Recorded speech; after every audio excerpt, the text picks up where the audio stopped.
C'est une question que je poserai à vous deux. Vous interviendrez sur le côté neurosciences et puis sur le côté pratique. Thibaut, qu'est-ce que vous diriez pour terminer cette partie interview aux dirigeants d'entreprise qui refusent que leur employé fasse du télétravail? Parce que c'est de la crainte aussi, c'est toujours se rester... Il y a le côté crainte, mais il y a aussi le côté du salarié qui est indiscipliné. Alors, là-dessus, c'est typiquement ce genre de questionnement qu'on retrouve tous les jours chez nos prospects ou clients. Mais c'est un élément là qui a pris, je pense qu'on a gagné peut-être 5 ans, voire 10 ans même, en termes de conscientisation des choses, parce que les managers, en fait, par la force des choses, ont vu que ça marchait. Ont vu qu'ils pouvaient avoir confiance en leurs équipes, en leurs collaborateurs. Les gens étaient même plus engagés d'ailleurs. Exactement. Maintenant, c'est sûr que c'est important maintenant que tout le monde l'a compris.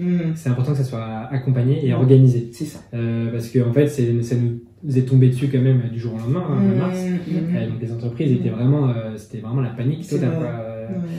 Et donc du coup, tout le monde en a pâti. Et aujourd'hui encore, il y a pas mal d'impact, notamment d'inégalités en fait entre les collaborateurs, parce que aujourd'hui les employeurs forcent donc du coup les employés à être en télétravail. Sauf que tout le monde n'a pas l'espace adéquat pour travailler à la maison. Donc là, on commence à dire, enfin, il y a des entreprises qui commencent à mettre en place, par exemple, de livrer des bureaux et un équipement informatique à domicile. Sauf que même en faisant ça, aujourd'hui, quand on habite dans un studio à Paris, ou quand on a des enfants, ou quand on habite dans une maison de 100 mètres carrés en région parisienne, l'inégalité, elle est énorme. Parce que du coup, celui qui habite dans 20 mètres carrés, qu'on lui livre un ordinateur et un bureau, il n'aura pas la place pour le mettre. Oui, et puis surtout, il n'a pas d'une organisation pour être discipliné. Alors ça, exactement. Ça, c'est encore un autre aspect de management. Donc là, je pense qu'il y a un aspect d'accompagnement derrière, de transformation en interne. Mais nous, du coup, sur la partie organisationnelle, ce qu'on est en train de dire à nos clients, c'est de permettre d'avoir un budget pour pouvoir télétravailler en dehors de son domicile.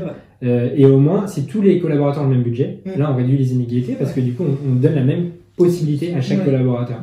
Et donc du coup là, je finirai là-dessus en fait, c'est on attend les annonces en novembre parce qu'il va y avoir des négociations entre l'État et les syndicats sur le télétravail.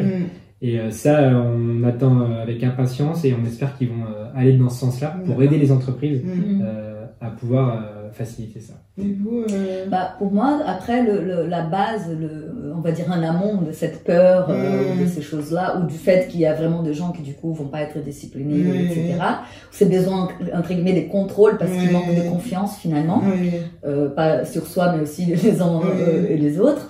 Ça vient de ce travail en amont, encore une fois, de construire un environnement fort, d'avoir un vrai leadership conscient, de générer une vraie cohésion d'équipe, parce que les gens parlent de team building en faisant, je sais pas, genre la pétanque une fois par an, c'est pas ça qui fait du vrai. Oui, ça c'est bien, c'est convivial, et la partie conviviale elle est importante, mais il y a un vrai travail humain à faire profond pour générer ces relations-là de confiance, et quand elle y est, il y a plus peur en fait, on n'a pas peur de télétravail, on n'a pas peur de quoi que ce soit, parce que on sait qu'on est tous engagés et qu'on va tous y être. Donc on a beaucoup la tendance à dire oh ben non, les gens changent pas, leur nature profonde revient toujours. Et puis c'est génétique, c'est biologique, je suis pour rien, je suis feignant ou je suis ci ou je suis ça, alors que tout on peut changer déjà.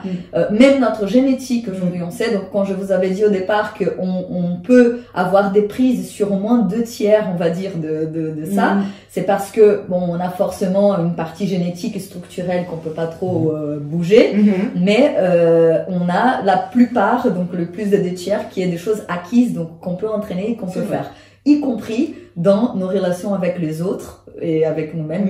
Et je pense que les leaders et les managers ont un grand travail là-dessus. Et effectivement, les gens ont plus besoin des cadres. Enfin, elles ont déjà du coup plus de liberté. Mais là, plus on a de liberté, plus on a aussi besoin de cadres et de sentir un leadership qui est fort, qui est là pour nous. Sinon, les gens se sentent aussi, elles, en insécurité. C'est ça. Accompagnement pour vous deux.